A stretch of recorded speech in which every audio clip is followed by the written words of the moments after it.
Aquí empezamos. Desde este 4 de enero se reduce nuevamente al 50% el aforo en las instituciones públicas. La decisión la tomó el COE Nacional por la situación epidemiológica del país. Paul Cuello se encuentra en el EQ 911 para contarnos más detalles. Hola, Paul. Compañeras, ¿qué tal amigos? Buenas tardes. Así es, contarles que hace pocos minutos nada más finalizó la reunión del COE Nacional aquí en las instalaciones del EQ 911 y donde intervinieron varias autoridades de gobierno como la ministra de Salud, el ministro de Trabajo y otras autoridades gubernamentales. Con nosotros está el presidente del COE Nacional, Juan Zapata, para comentarnos cuáles son las resoluciones, Juanito, respecto a la reunión que mantuvieron el día de hoy por los feriados precisamente de Navidad y fin de año. Bueno, el día de hoy la señora ministra presentó los datos epidemiológicos. Lastimosamente hay subida en número de contagios, en capacidad hospitalaria, en exceso de mortalidad, en positividad. Estamos en el 31% en antígenos y 20% en PCRs, cuando eso habíamos estado hace poco nomás menos del 5%, ¿no? El exceso de mortalidad estábamos en el 3.7, ha crecido al 13.8 y la capacidad hospitalaria igual, mayor gente está requiriendo servicios hospitalarios. Por lo tanto, una decisión solicitada por el Ministerio hoy, avalada por el Ministerio de Trabajo el día de hoy, de todos los funcionarios públicos a partir del día de mañana en el nivel ejecutivo estarán con un 50% de aforo, a excepción obviamente de los que tenemos que brindar servicios públicos como seguridad, salud. Esa ha sido una decisión, va a ser hasta el 23 de enero, que está las resoluciones anteriores puestas, el resto de decisiones, y conforme los seguimientos epidemiológicos irán tomando medidas. No olvidemos que ahora quizás se está viendo de 10 días atrás. Lo que ocurrió el fin de semana, obviamente lo veremos también de 10 a 14 días, digamos, las siguientes semanas, ¿no? El comportamiento de las ciudades a nivel nacional fue positivo, a excepción, claro, de Salinas y Ambato. Sí, aquí tenemos que ver diferentes aristas, ¿no? Lo de Salinas y lo de Ambato, lastimosamente estas aglomeraciones, que justamente las medidas vayan orientadas a evitar aquello, pero el resto del país, mire, Quito, hay que felicitar a la ciudad quiteña.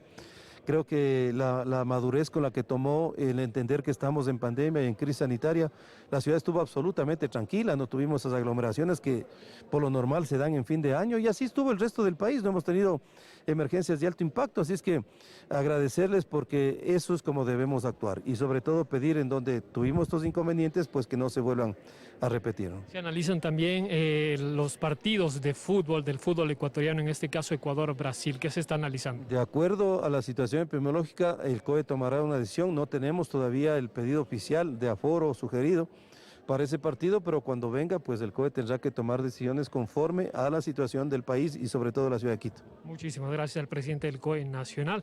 Ahí están, nuevas resoluciones se tomaron el día de hoy en la reunión que mantuvo el COE Nacional. Aquí reiteramos en las instalaciones del EQ 911. Preocupa también la situación en los hospitales, especialmente acá en la capital. Continúa la afluencia de pacientes considerable, especialmente en el IES Quito Sur. Con esta información regreso a estudios. Ustedes con más. Amigos, buenas tardes. Muy buenas tardes, Paul. Muchísimas gracias. Y 1.700 casos positivos de COVID se han registrado en esta última semana en Guayaquil. La mayor cantidad de contagios se han dado producto de reuniones sociales, familiares y laborales. El contacto a esta hora es con Valery Villalba, quien está en la ciudadela Los Vergeles y nos cuenta más. Hola, Valery, muy buenas tardes. Sí, ¿qué tal? ¿Cómo están? Muy buenas tardes. Así es, el día de hoy, más temprano, se llevó a cabo la presentación del informe epidemiológico a cargo de las autoridades de la Mesa Técnica de Salud del COE Cantonal de Guayaquil para dar a conocer cuál es la situación en cuanto al COVID-19 en la urbe porteña. Lo que han indicado es que efectivamente hay un aumento bastante considerable de casos nuevos a causa de la enfermedad, denominando incluso una clara tendencia y muy acelerada tendencia a la alta, es lo que han mencionado, dando a conocer también de que en esta última semana se registraron 1.700 casos nuevos de la enfermedad. Escuchemos a continuación las palabras del director de salud. Era algo de esperarse, todo esto viendo el resultado de lo que sucedió en el feriado anterior, no el del 31, sino el del 25 y 24 de diciembre. También indicaron que por esta alta cantidad de contagios que se han registrado en estas últimas semanas, combinarán a diferentes ministerios a que retornen a teletrabajo, en los cuales se pueda aplicar justamente esta medida para evitar más contagios de COVID-19.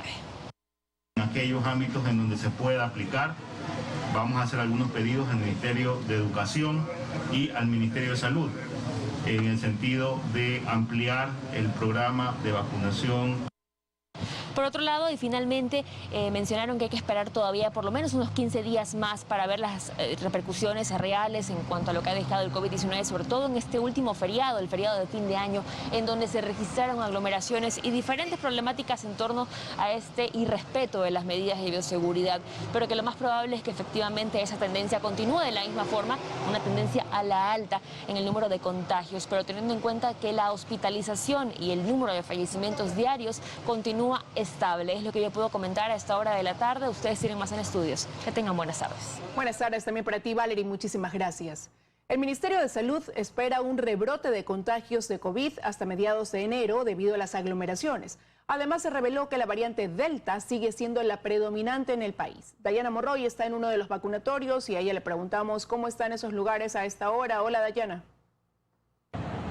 ¿Qué tal, estudios? Muy buenas tardes. Pues al parecer la finalización de las fiestas ha motivado a que los ciudadanos vengan a aplicarse la dosis en contra del COVID-19. Si bien hay sillas vacías, el ausentismo no se asemeja al vivido durante los últimos días del 2021 y da gusto informar así. La ministra de Salud ha dicho que si bien la cantidad de contagios se ha incrementado, no el número de fallecidos ni tampoco el número de hospitalizados, y esto se lo relaciona directamente con la aplicación de la vacuna. Pero van a existir reacciones, va a existir un rebrote luego de las aglomeraciones vividas para festejar el inicio del año. Escuchemos lo que dijo la ministra. Esto traerá consecuencias. La curva de contagios seguirá subiendo. Incluso desde el Ministerio de Salud Pública hablan de un rebrote que podría llegar a su pico, al menos hasta el 15 de enero. Así lo dijo la ministra de Salud. Definitivamente que sí. Pues sabemos y estamos preparados para un posible rebrote y esperamos que este pico aumente hasta enero, hasta mediados de enero. Y luego de esto esperamos que vaya descendiendo, pero todo depende, por supuesto, también del comportamiento de la ciudadanía. Pese al incremento de contagios que nos acompaña desde finales del 2021, no hay un aumento importante de hospitalizaciones ni de fallecidos. Pero la ministra alerta e insiste que la variante predominante sigue siendo la Delta. En esta última semana sigue siendo la Delta, no es la Omicron. Por lo tanto, los casos que están ingresando a hospitalización y a cuidados intensivos siguen pudiendo complicarse por ser la variante Delta. Pese a ello, los números que más asustan, muertos y pacientes en unidades de cuidados intensivos, no se ha disparado. La ministra Garzón lo relaciona con la vacunación. En nuestro país, a diferencia de lo que ha ocurrido en otros, ni la hospitalización en niños se ha incrementado, porque ellos están vacunados. Desde el 31 de diciembre hasta el 2 de enero, hemos vacunado a 10.496 personas que han recibido entre primeras, segundas y terceras dosis. Y ya se han aplicado 1.400.000 dosis de refuerzo. En lo que corresponde a primeras dosis, la cifra llega a 13.700.000 personas. 12.600.000 se han aplicado la segunda dosis. El 85.41% de la población está vacunada. Y brevemente, amigos, no me quiero despedir sin antes mostrarles lo que está ocurriendo en este punto de vacunación. Estoy en la sección donde están esperando ciudadanos que aguardan por la aplicación de la primera y la segunda dosis. Como lo decía antes, si bien hay sillas vacías, se ve una cantidad importante de personas distinto a lo que ocurría a finales del 2021. Existe otra distribución en este mismo espacio donde están las personas que están esperando por la aplicación de la tercera dosis. Como lo decía antes, así realmente da gusto informar. Es el reporte que tenemos nosotros desde este punto de vacunación. Ustedes tienen más. Buenas tardes. Buenas tardes, Dayana. Muchísimas gracias. Y en este ámbito, instituciones educativas privadas decidieron que las clases presenciales arranquen a partir de la segunda semana de enero como medida de precaución después de las festividades decembrinas. No así las instituciones fiscales. Belén Marizalde nos tiene los detalles de este tema. Hola, Belén. Buenas tardes. Hola, ¿qué tal, compañeras de En Estudio, amigos televidentes? Muy buenas tardes. Efectivamente, los estudiantes de escuelas y colegios públicos que ya tenían aprobado el plan de continuidad educativa regresaron hoy a clases presenciales después de las vacaciones por Navidad y fin de año. Esto pese a que el gremio médico había señalado que lo más adecuado era regresar en al menos 2 semanas para así vigilar los posibles contagios de COVID-19 que pudieron haberse producido durante las festividades. Nosotros les hemos preparado un informe al respecto. Veamos. La presencia de la variante Omicron sumada a las festividades de Navidad y fin de año hicieron que las autoridades de varias instituciones educativas privadas tomen medidas preventivas para evitar que los casos de COVID-19 que pudieron haberse producido en las fiestas se propaguen. Se determinó que esta semana tiene que ser virtual como precaución y esperamos un tiempo prudencial hasta el 10 de enero. El docente y epidemiólogo de la Universidad de las Américas, David Larreategui, cree que esa es una buena decisión, aunque incluso sostiene que el regreso a la presencialidad debió haberse producido en la tercera semana de enero. Una recomendación de la Organización Mundial de la Salud de un poco diferir el retorno en clases cuando hay variantes de alta contagiosidad como la que tenemos ahora. No obstante, las instituciones educativas públicas que ya tenían aprobado su plan de continuidad educativa retornaron este lunes tras unas complejas vacaciones, en donde los estudiantes y docentes en la mayoría de los casos participaron en fiestas y reuniones ampliadas. Según datos del Ministerio de Educación, el 72% de centros educativos del país ya tienen la autorización para utilizar de forma progresiva sus instalaciones, pero a partir del 10 de enero, estas deberán actualizar su plan de continuidad educativa para que la asistencia presencial con aforo reducido sea en todos los niveles y los 5 días de la semana. En tanto que el retorno presencial obligatorio para el régimen Sierra Amazonía está previsto para el 7 de febrero, fecha en que arranca el segundo quimestre, y para el régimen Costa Galápagos será a partir del 3 de mayo con el inicio del nuevo año lectivo, aunque esas fechas podrían cambiar. Frente a esto, los médicos recomiendan invertir en más medidas de bioseguridad. Hay que invertir en ventilación y la inversión es comprar medidores o sensores de CO2, que es fundamental para saber cuánto se está concentrando el aire no ventilado en una zona, en un espacio cerrado. Larreategui además señaló que será fundamental la realización de testeos masivos en el sistema educativo. En Quito, Belén Merizalde, 24 horas. Y si bien los médicos señalan que es importante que los chicos regresen a las aulas, también recuerdan que las autoridades deben mantener todas las medidas de bioseguridad. Como ya se señalaba en el reportaje, una de ellas es la ventilación, además del distanciamiento social y el uso permanente de la mascarilla. Esa es la información que nosotros tenemos a esta hora. Regresamos con ustedes de estudios que tienen más noticias. Que tengan una buena tarde. Una buena tarde para ti también, Belén. Muchas gracias. Hoy estaba previsto que se retomen presencialmente las actividades en la Asamblea luego de la vacancia y el feriado de fin de año. Sin embargo, se informó de un brote de COVID-19, por lo que funcionarios legislativos fueron regresados a actividades virtuales.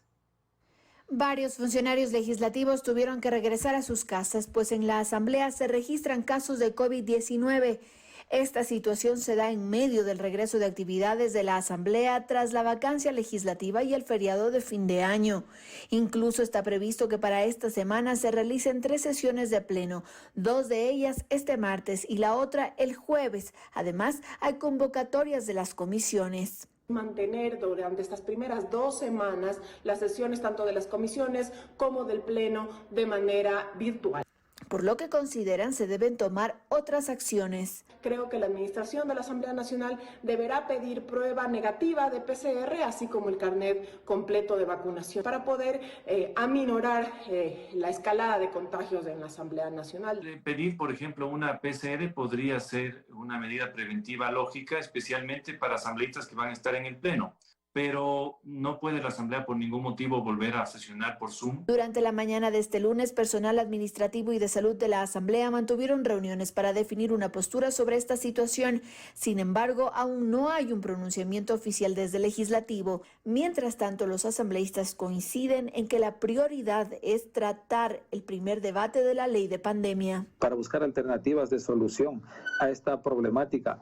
Y es necesario la aprobación de esta ley y sobre ella pues el ver alternativas que nos permitan reactivarnos económicamente. Sin embargo, este proyecto de ley tiene ciertos cuestionamientos dentro y fuera de la Asamblea Nacional. Lo que hace es crear un super COE nacional pasándose por encima de la Constitución, es decir, que el COE pueda regular restricciones y resoluciones sin necesariamente crear un estado de excepción vía decreto. Por eso anuncian que en los próximos días el Ejecutivo remitirá a la Asamblea un proyecto respecto de la pandemia para que pueda ser analizado por la Asamblea. En Quito, Andrea Samaniego, 24 horas. Seguimos en 24 horas. Ya mismo Daniela Valencia nos dará detalles de un pronunciamiento del Consejo de la Judicatura. Además, Vanessa Robles nos reporta desde el aeropuerto de Guayaquil sobre el retorno de migrantes. Retomamos la información. El presidente de la República oficializará esta tarde el primer cambio del año en su gabinete. En lugar del hasta hoy canciller Mauricio Montalvo entrará Juan Carlos Holguín. El diplomático será asignado a otra función. El primer cambio en la diplomacia ecuatoriana llega en un momento en el que Ecuador aspira a recibir más inversiones y cerrar más tratados. Juan Carlos Holguín, hasta el 22 de diciembre, durante 7 meses embajador itinerante ad honorem y exconsejero presidencial, se hará cargo de la Cancillería ecuatoriana. Juan Carlos Holguín, empresario quiteño cercano a las nuevas tecnologías, fue quien lideró la transición entre el gobierno del expresidente Moreno y el actual presidente Guillermo Lasso. Además, en 2017 fue candidato a la alcaldía de Quito por el movimiento Creo, cuando obtuvo el 6,86% de los votos. En 2014 fue secretario de Desarrollo Productivo del municipio de Quito. Holguín, graduado de la Universidad San Francisco de Quito, tiene una maestría en Georgetown y un posgrado en Gerencia del Deporte por la Universidad Católica Argentina. En su trayectoria profesional se incluyen varios emprendimientos y una empresa de desarrollo tecnológico. Además, ha iniciado fundaciones y es miembro del Consejo Consultivo de la UTLA y del directorio de Fundación Ecuador Libre, relacionado al círculo cercano del presidente Guillermo Lasso. Durante su tiempo como embajador itinerante ad honorem, realizó lo que denominó diplomacia de las vacunas, que incluyó una gestión que terminó con la donación de más de 6 millones de dosis de vacunas de Estados Unidos, China, España, México y Canadá. Además, en total, llegaron más de 29 millones de dosis de vacunas. En el tema comercial, Holguín, junto con el ministro Julio José Prado, inició la coordinación de tratados para encaminar al país a una etapa comercial que consolide más Ecuador en el mundo y más mundo en el Ecuador. Lo más importante en este Plan Nacional de Vacunación es recibir la información detallada por parte del gobierno saliente de cuántas vacunas hay, cuántas están por llegar, qué presupuestos se han reservado. Él será quien en adelante lleve las riendas del Ministerio de Relaciones Exteriores, que hasta la fecha estuvo en manos de Mauricio Montalvo, diplomático de carrera, quien se desempeñó en la OEA, en las Naciones Unidas, en la UNESCO y en otros organismos internacionales. Además, ocupó la primera dignidad en la embajada en Australia y cargos administrativos en el ministerio. Durante sus meses de gestión asumió como país la presidencia pro tempore de la Comunidad Andina de Naciones. Además, según su informe, estrechó la relación bilateral con Estados Unidos, China, Rusia, la Unión Europea y países de la región. Y, entre otras cosas, coordinó la donación de más de 3 millones de vacunas contra el COVID-19. Esta tarde será la posesión de Juan Carlos Holguín como canciller y el presidente Lasso anunciará el nuevo cargo que ocupará Mauricio Montalvo. En Quito, María Gracia Acosta, 24 horas.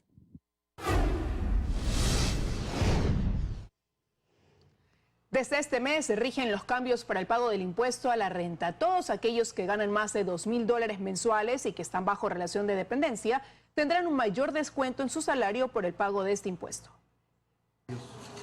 Con el nuevo año y el inicio del año fiscal entran en vigencia varios de los cambios establecidos en la Ley de Desarrollo Económico y Sostenibilidad Fiscal. Uno de ellos, el pago del impuesto a la renta.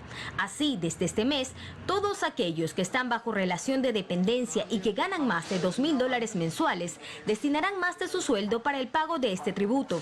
Por ejemplo, si usted tiene ingresos al año de hasta $24.000 menos el aporte al IES, su base imponible es de $21.732, el quinto escalón de la tabla vigente, y debería pagar un impuesto a la renta anual de $949.40 más la fracción por el excedente, en total $964.70.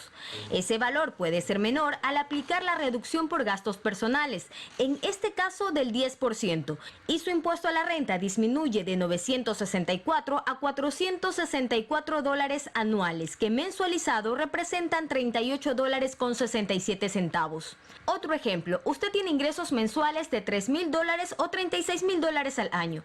Se le resta el aporte al IES y según la tabla debería pagar un impuesto a la renta anual de $2.643, pero si presenta gastos personales por $5.000, se le hace una rebaja de $500 y su impuesto pasa a $2.142.30 al año. Los contribuyentes con relación de dependencia deben presentar este mes a su empleador una proyección de gastos personales. Con este cambio en el cobro del impuesto a la renta, el gobierno aspira a recaudar $100 millones $100,000 este 2022. Joana Ramos, 24 horas. El Consejo de la Judicatura justifica el concurso con el que se destituyó a jueces nacionales en un exhorto realizado por el Consejo de Participación Ciudadana Transitorio, pero también cuestiona un fallo. El contacto es con Daniela Valencia desde el Consejo de la Judicatura. Hola Daniela, buenas tardes. Buenas tardes, compañeras, amigos televidentes. Pues sí, 4 días después de que el Tribunal Penal de la Corte Provincial de Justicia de Pichincha resolviera que las destituciones realizadas por el Consejo de la Judicatura en 2019 a jueces nacionales fueron ilegítimas, las principales autoridades del Consejo de la Judicatura respondieron. Dijeron que esto es contrario a la sentencia emitida por la Corte Constitucional el pasado 21 de diciembre y que tomarán todas las acciones legales pertinentes. Nosotros les hemos preparado un reportaje al respecto. Veamos.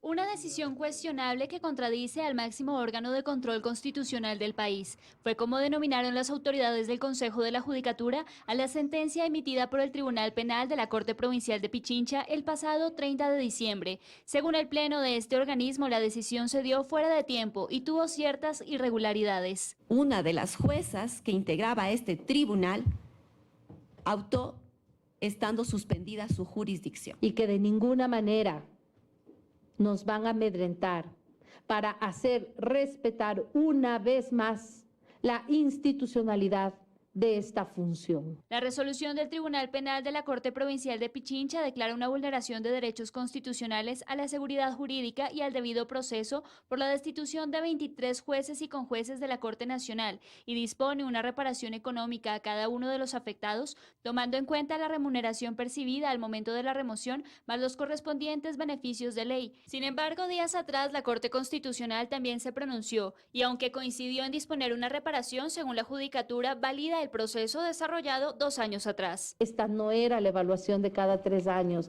esta era la evaluación por irregularidades y denuncias presentadas. El 29 de diciembre del año 2021 presentamos ante la Corte Constitucional el recurso de ampliación y aclaración.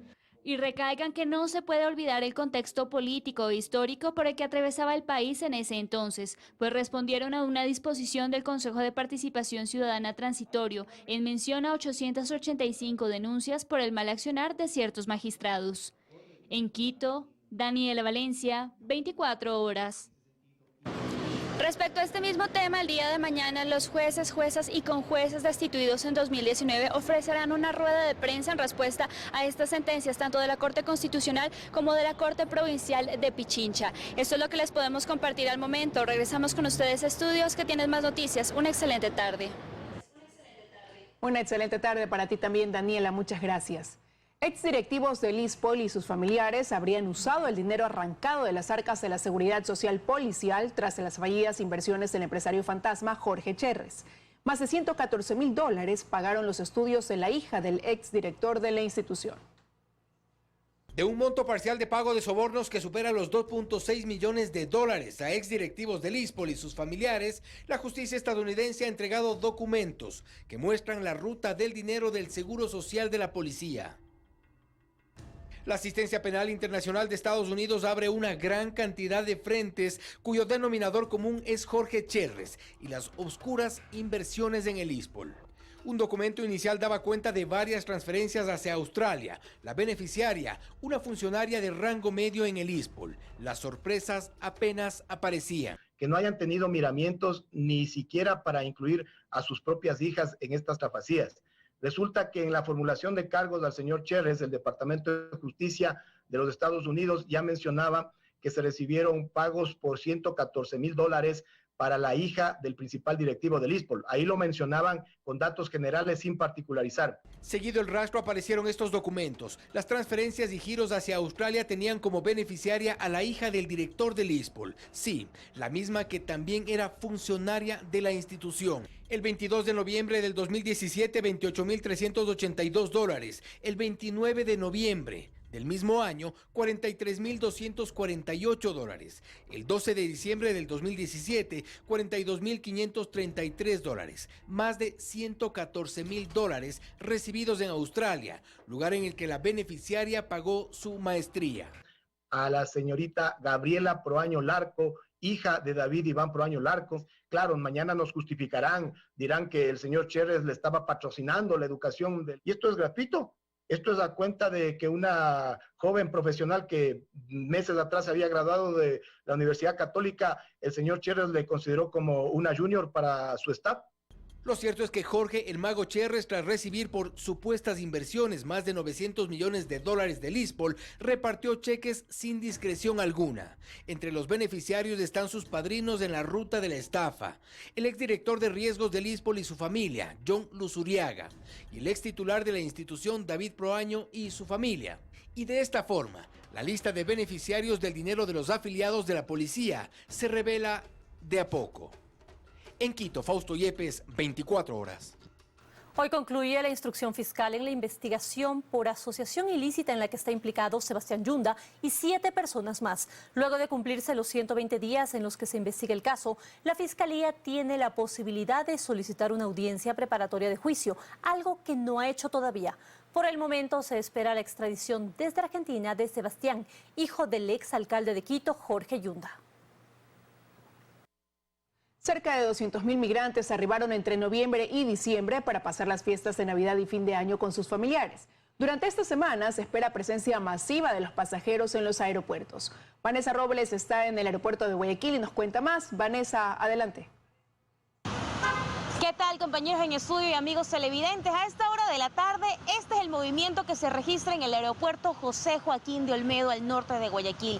Y es que cerca de 110.000 migrantes llegaron al país para poder disfrutar de las fiestas de Navidad y fin de año con los suyos. Y ahora ya retornan a sus países respectivos. Esto es una recapitulación en la siguiente nota del movimiento que se registró más temprano en este punto. Veamos.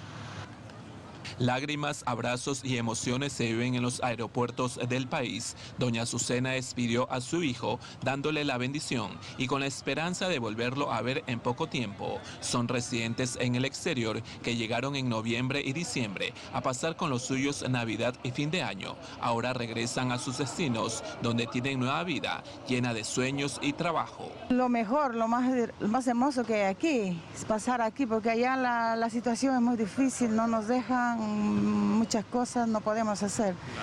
¿Qué tiempo vive usted en España? 20 años. Beatriz Pivá, que reside en las Islas Baleares en España, trabaja en un lujoso hotel. Tras 20 años de estar en Europa, regresó a su ciudad natal, Guayaquil. Para ella es duro dejar sus raíces, su familia y sus amigos. ¿Y el hecho de llegar y nuevamente irse, hay sentimientos encontrados? Claro, porque uno deja aquí a su familia. Hay quienes aseguran que estar en una tierra ajena y empezar desde cero es muy duro, y lo gratificante es saber que es para darle un futuro mejor a su familia. La vida nos ha hecho salir por beneficio y bienestar de nuestra familia, nuestros hijos, ¿no? Y yo creo que ya volveremos. Durante las fiestas de Sembrina por el Aeropuerto Internacional José Joaquín de Olmedo, solo en noviembre arribaron 88.767 personas y en diciembre se estima alrededor de 110.000 migrantes ecuatorianos desde países como España, Estados Unidos e Italia para pasar con sus seres queridos. Solamente porque sabemos lo que conlleva la Navidad, fiesta familiar, y además que tuve la pérdida de mi madre al siguiente día de Navidad. Como medida de prevención para evitar aglomeraciones, la concesionaria Taxa, encargada de la administración del aeropuerto de Guayaquil, emitió la restricción de ingreso de un acompañante para recibir o dejar pasajeros en la terminal aérea local por la situación sanitaria. Esta medida se aplica desde antes de las festividades navideñas y de Año Nuevo. A un inicio era hasta el 2 de enero, pero se extendió hasta el 16 de este mes. Con ello se busca disminuir la posibilidad de la presentación de esos escenarios que podrían generar contagios de COVID-19 o de la variante Omicron entre los pasajeros y sus allegados. Paul Tutibén, 24 horas. Y en esta jornada de lunes, la llegada de viajeros continúa, sobre todo para quienes se dirigen hacia Europa o Estados Unidos. Es importante enfatizar en las medidas de bioseguridad que se mantienen al interior de este aeropuerto, con la prueba PCR, carnet de vacunación, pero sobre todo que un solo acompañante puede venir hasta acá, tanto para recibir a un viajero o para despedir a aquel familiar que regresa a su país de destino. Es lo que les podemos contar. Ahora sí, regresamos con ustedes en estudios que tienen más información. Buena jornada de lunes. También para ti, Vanessa, muchísimas gracias.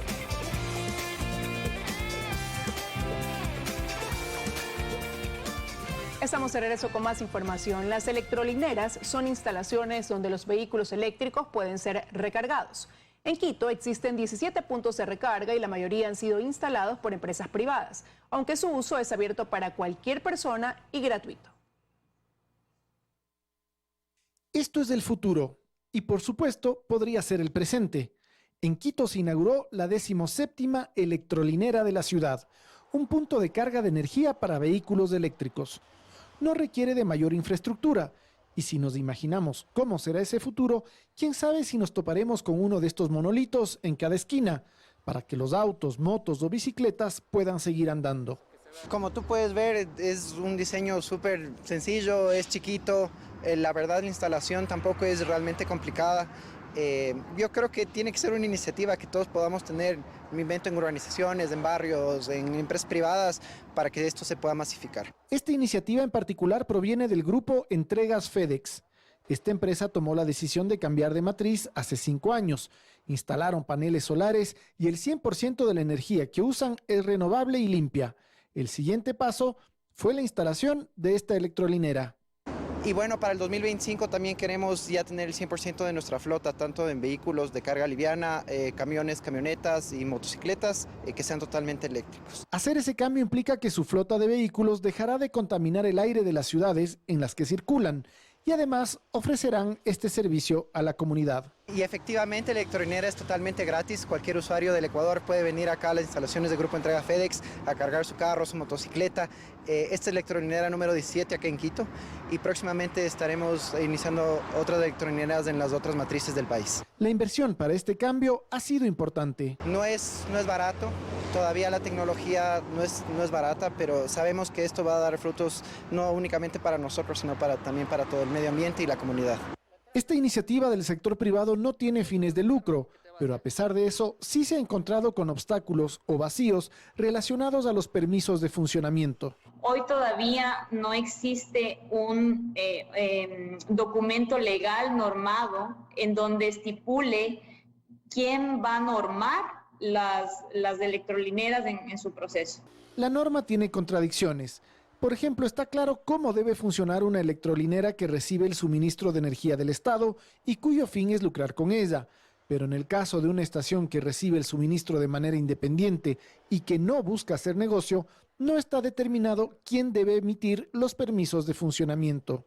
Por ejemplo, nosotros estamos en más de una ciudad, deberíamos tocar la puerta en cada una de los alcaldes o representantes de las ciudades o los cantones donde estemos para generar una permisología y otra adicional para los del ministerio, por ejemplo. Esta falta de claridad en la normativa genera un desestímulo para que otras empresas instalen este tipo de electrolineras y también desincentiva al consumidor para que opte por los vehículos eléctricos. Entre más electrolineras existan dentro del país, mayor va a ser el consumo de vehículos eléctricos, motocicletas eléctricas y vamos a tener mayores electrolineras en cada una de las esquinas del país. Los autos eléctricos son el futuro, pudieran ser sin duda el presente. La pregunta es, ¿cuándo llegaremos a ese futuro? Tomás Chufardi, 24 horas.